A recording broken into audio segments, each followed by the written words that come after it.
Cerita dimulai memperlihatkan seorang pria bernama Morichiro yang baru terbangun dari tidurnya dengan ditemani oleh istrinya yang bernama Kasumi. Diketahui profesi Mori saat ini adalah seorang fotografer.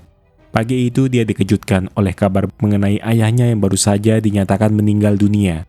Akan tetapi Mori seperti tidak terlalu sedih mendengarnya, disebabkan antara kedua orang tuanya telah berpisah lama sejak Mori masih kecil, dan Mori percaya kalau sang ayah yang telah mengabaikan dia dan ibunya.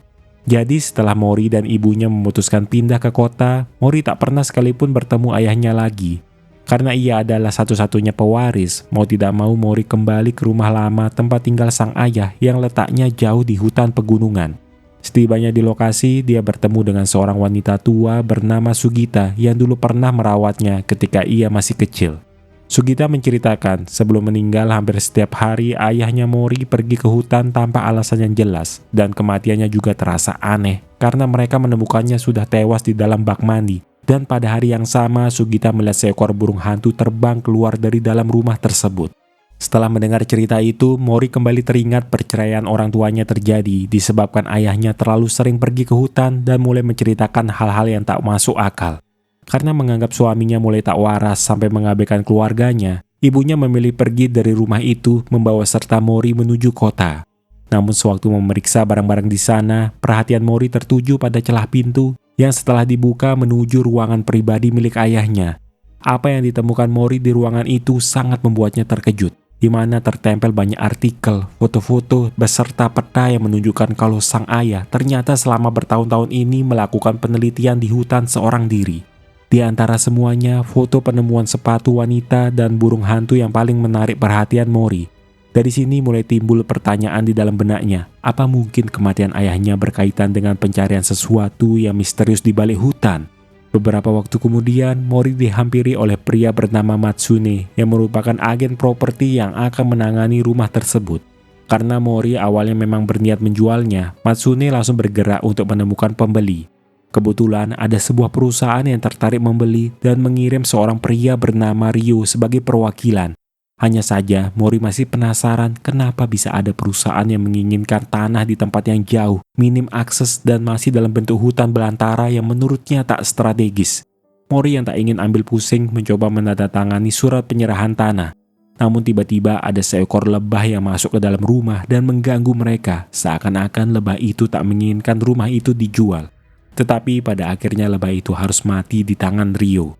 Singkat cerita, berkas penjualan rumah selesai ditandatangani dan Mori akan menerima uang sesuai kesepakatan.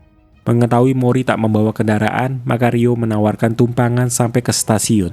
Dalam perjalanan, keduanya ngobrol-ngobrol dan Mori akhirnya mengetahui bahwa perusahaan tempat Ryo bekerja sebenarnya sudah membeli hampir semua tanah di wilayah desa ini hingga tersisa tanah milik ayahnya Mori. Mereka sudah coba menawar untuk waktu yang lama. Tetapi entah kenapa ayahnya Mori tetap tidak pernah setuju menjualnya berapapun harga yang mereka tawarkan. Cerita ini membuat Mori makin curiga ada sesuatu yang mungkin diketahui ayahnya. Akan tetapi sesaat setelah melewati terowongan, keduanya dikejutkan oleh kemunculan sosok wanita berpayung yang berdiri tepat di tengah jalan. Ryo yang kaget refleks membanting setir menyebabkan mobil menabrak bebatuan yang longsor menutupi jalan.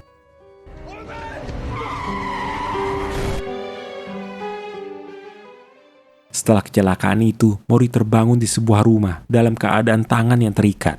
Di sana ia melihat wanita sebelumnya sedang memasak sesuatu dengan cara yang tak wajar dan membakar uang pembayaran rumah yang baru saja didapat Mori.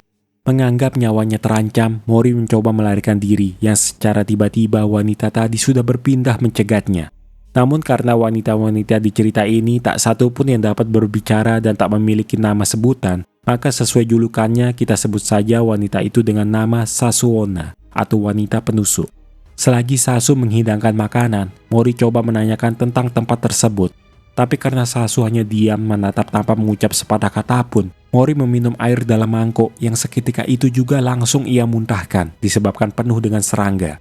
Sasu hanya memberi isyarat menggunakan tongkat yang ia pukulkan pelan pada Mori supaya Mori tidak membuang-buang makanan yang sudah dihidangkan. Hanya saja Mori sudah kehilangan selera makan, apalagi setelah ia melihat Sasu memakan coklat pemberian Kasumi untuknya. Sementara di tempat lain, Ryo ternyata dikurung di dalam sebuah ruangan gelap. Perlakuan yang diterimanya sungguh berbeda dengan Mori, di mana ada seorang wanita berambut acak-acakan yang menjaganya sambil memakan daging hewan mentah-mentah. Kita sebut saja wanita itu dengan nama Kiba no Onna atau wanita bertaring. Ryo cukup syok sewaktu Kiba tiba-tiba merayapi tubuhnya kemudian memberi kecupan. Bukannya menikmati, Ryo justru merasakan ada sesuatu yang bergerak-gerak di dalam mulutnya yang ketika ia muntahkan ternyata seekor cicak, makin membuat pria itu merinding. Tak berapa lama masuklah wanita lain yang membawakan mangkuk berisi minuman.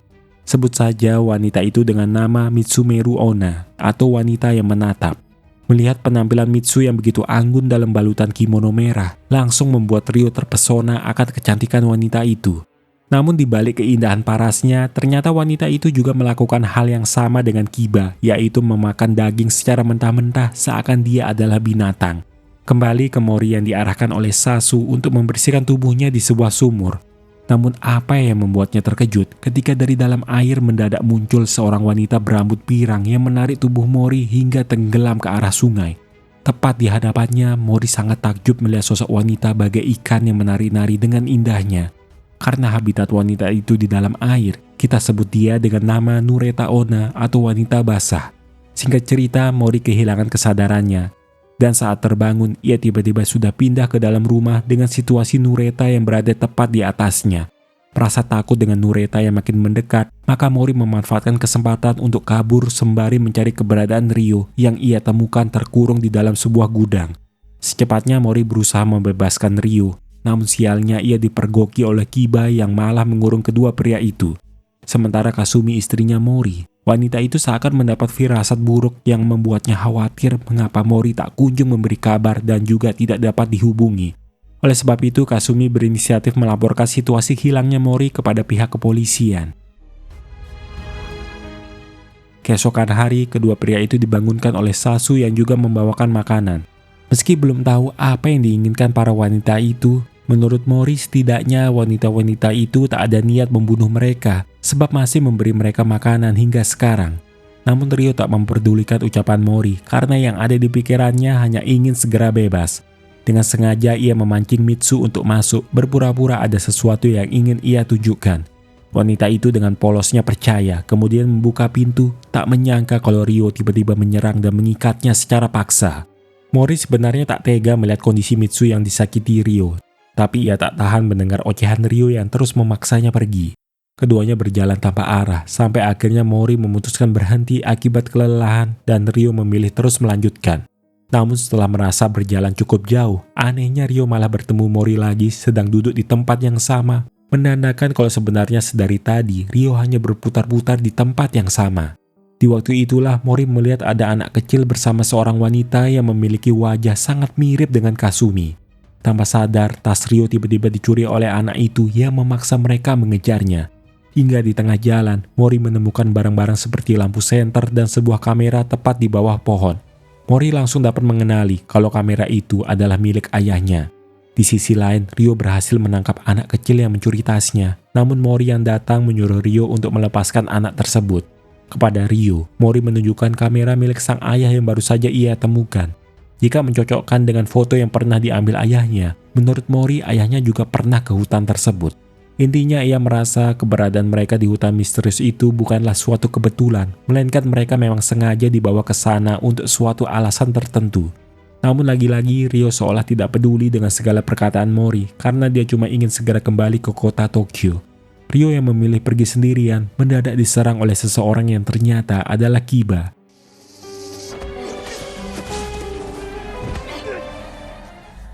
Namun Ryo ternyata masih mampu meloloskan diri walau dalam kondisi kaki yang terluka. Ketika malam, Mori kembali ke rumah sebelumnya. Tepat di tengah rerumputan, ia melihat seorang wanita yang terbaring dan bergerak bagi lebah yang menghinggapi bunga. Sebut saja wanita itu dengan nama Chirabaru Onna, yaitu wanita yang menyebar. Selagi memandangi wanita yang mirip dengan Kasumi, Mori kembali dihampiri oleh Sasu yang membawakan makanan. Kali ini Mori yang sudah terlanjur lapar mencoba memakannya tanpa banyak bertanya-tanya. Entah mengapa setelah menelan minuman yang dihidangkan, Mori seakan bisa merasakan kalau alam mulai berbicara padanya melalui suara-suara hewan, rumput yang bergoyang di antara hembusan angin, serta langit yang memancarkan cahaya bintang, seolah-olah mereka saling terikat dan membutuhkan satu sama lain. Di saat itulah bayangan ayahnya muncul memberi petunjuk kepada Mori mengenai hutan yang terhubung dengan segala bentuk kehidupan di dunia ini. Mungkin seiring berjalannya tahun, kehidupan manusia banyak berubah yang dianggap sebagai evolusi atau kemajuan. Hal itulah yang membuat manusia terlena dan lupa dengan seberapa penting alam ini harus dilindungi. Mori pun teringat impiannya sewaktu kecil, seandainya ia terlahir kembali, maka ia ingin menjadi katak pohon. Intinya ayahnya berharap Mori menemukan jawaban di hutan ini mengenai alasan mengapa Tuhan menciptakan alam dan manusia untuk hidup secara berdampingan. Di sisi lain, sejauh apapun Ryo berjalan, tetap saja jalan yang ia tempuh membawanya kembali ke rumah tersebut. Ia mencoba masuk yang langsung berhadapan dengan Nureta.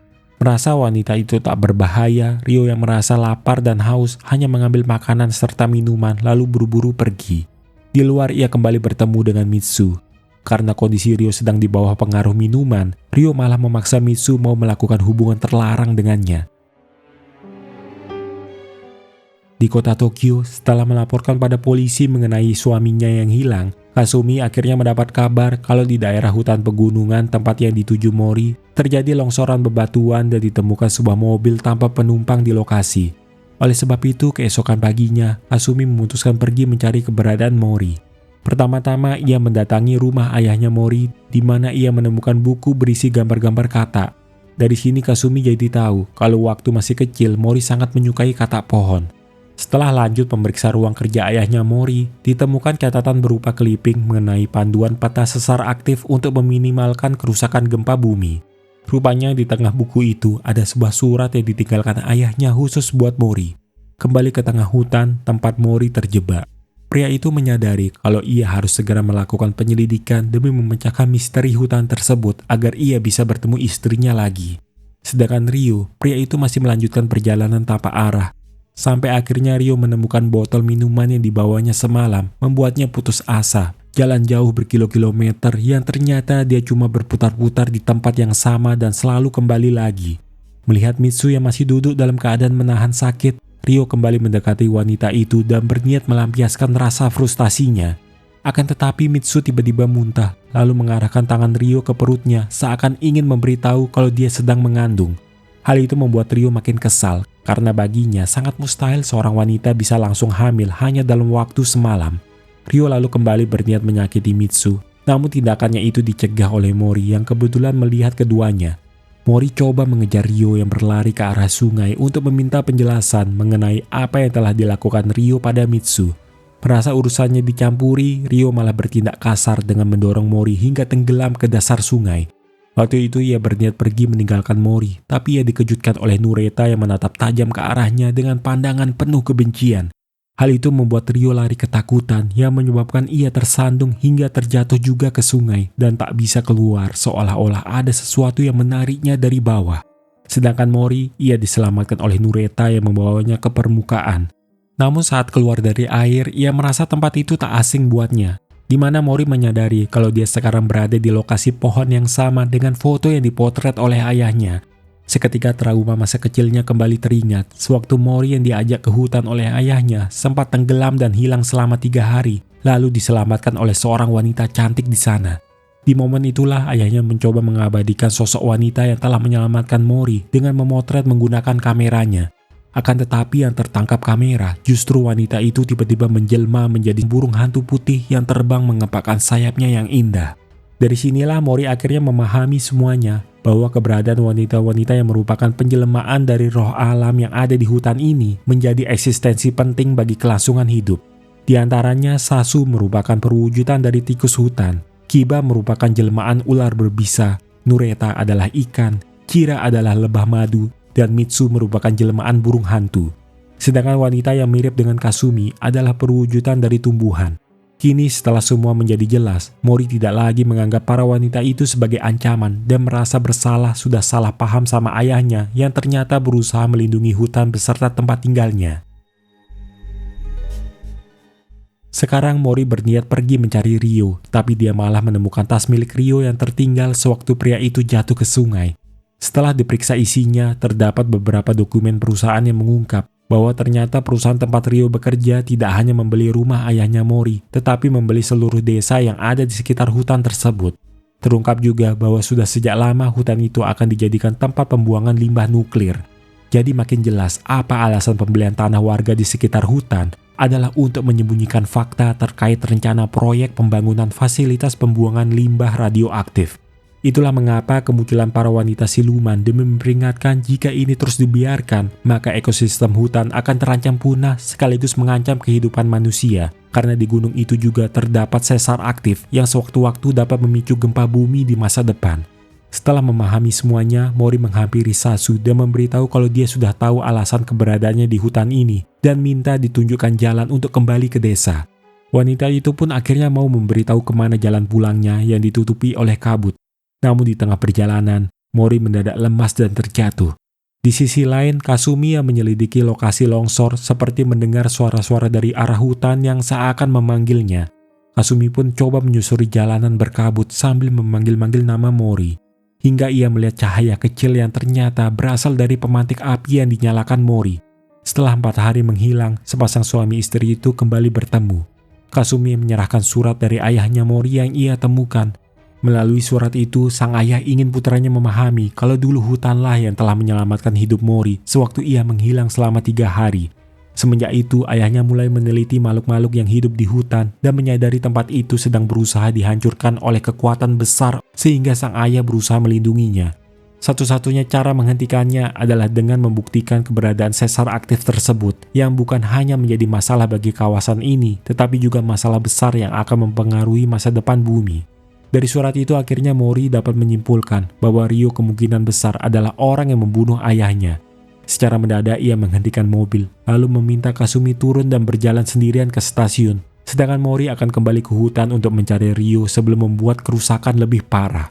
Walau sudah coba diyakinkan oleh Kasumi kalau pihak kepolisian yang akan mencari Ryo, tetapi Mori percaya tidak ada orang lain yang dapat menemukan Ryo selain dirinya. Sebab tempat tersebut seakan berada di dimensi yang berbeda antara mimpi dan kenyataan.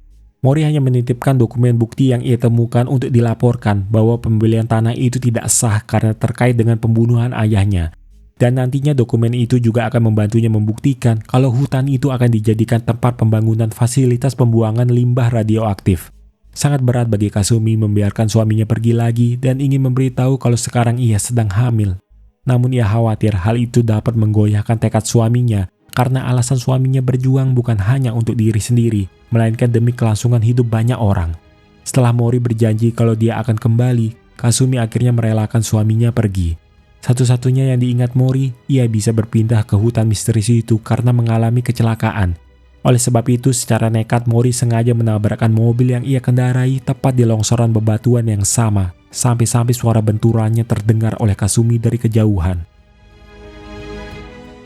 Sementara itu di tengah hutan, Ryo akhirnya berhasil terbebas melalui sumur yang terhubung dengan sungai. Ia mengambil tasnya lalu memeriksa isinya, tetapi dokumen penting miliknya telah hilang. Maka ia pun memaksa para wanita di sana memberitahu keberadaan Mori, namun tak satu pun petunjuk yang ia dapat. Akibatnya Ryo yang merasa kesal membunuh wanita yang berwajah mirip dengan Kasumi. Hal itu menyebabkan Kiba si wanita ular menjadi marah lalu menyerang Ryo.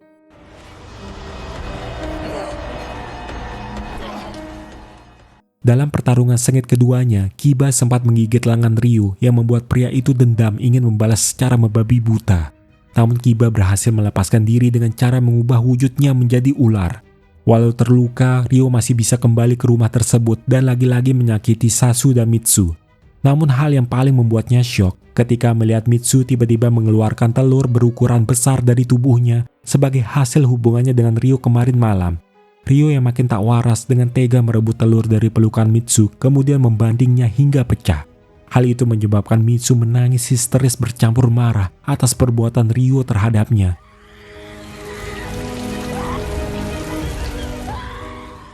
Di saat kedua wanita itu tak sanggup menghadapi Ryo, akhirnya Mori benar-benar kembali datang melindungi kedua wanita itu. Ryo meminta Mori mengembalikan dokumennya. Hanya saja bagi Mori, ia tak perlu mengembalikan apa-apa karena justru Rio lah yang telah mencuri apa yang ayahnya coba lindungi selama ini. Satu-satunya yang Mori inginkan, Rio harus kembali untuk menebus dosa-dosanya. Akan tetapi tak semudah itu menyadarkan Rio yang hatinya sudah dipenuhi kegelapan, di mana justru Mori yang harus terkena tikaman.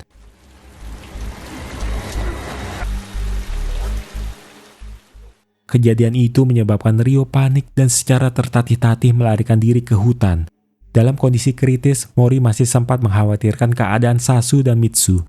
Ia hanya meminta maaf karena tak mampu melindungi mereka, tanpa tahu kalau pengorbanannya tidaklah sia-sia. Sembari memanggil-manggil nama Kasumi, Mori akhirnya menghembuskan nafas terakhirnya. Di sisi lain terlihat sosok Kasumi yang berlari menghampiri Mori yang mengalami kecelakaan, dan hatinya seakan hancur begitu melihat kondisi suaminya yang sudah tak bernyawa lagi. Sedangkan Rio, pria itu masih terus berjalan di sisa-sisa tenaganya sampai akhirnya jatuh tak bernafas lagi akibat bisa ular yang telah menjalar ke seluruh tubuhnya. Ketika mati, tubuh Rio berubah bentuk menjadi seperti tumbuh-tumbuhan di sekitarnya dan menyatu dengan alam. Setelah beberapa tahun berlalu, terlihat seorang anak yang bermain di halaman rumah yang sebenarnya anak itu adalah anaknya Mori dan Kasumi. Semenjak kematian suaminya, Kasumi berhasil memenangkan gugatan terhadap perusahaan yang mencemari hutan dan memutuskan tinggal di rumah peninggalan ayahnya Mori bersama anaknya. Waktu itu anaknya menangkap seekor katak pohon yang ia temukan di halaman rumah, kemudian ditunjukkan kepada ibunya. Menganggap katak pohon itu adalah reinkarnasi Mori yang kemungkinan ingin menepati janjinya untuk kembali, Kasumi pun berbisik pelan dengan berkata, kalau sekarang gilirannya yang akan melindungi hutan ini melanjutkan perjuangan Mori. Cerita pun berakhir. Di balik gemerlap kemajuan kehidupan manusia, ada hutan yang sedang menangis karena kehilangan rindangnya dan sungai-sungai yang membisu karena jernihnya telah dirampas oleh ambisi yang tak pernah merasa cukup. Kita seolah lupa bahwa saat pohon terakhir telah tumbang dan mata air terakhir telah kering, tumpukan emas hanyalah benda mati yang tidak akan pernah bisa memberikan kita seteguk udara segar untuk bernapas. Sudah saatnya kita berhenti menjadi pemangsa bagi rumah kita sendiri dan mulai menjadi penjaga bagi setiap jengkal hijau yang tersisa, sebelum semua keasrian ini hanya menjadi dongeng pahit yang kita wariskan kepada anak cucu dalam bentuk debu dan penyesalan.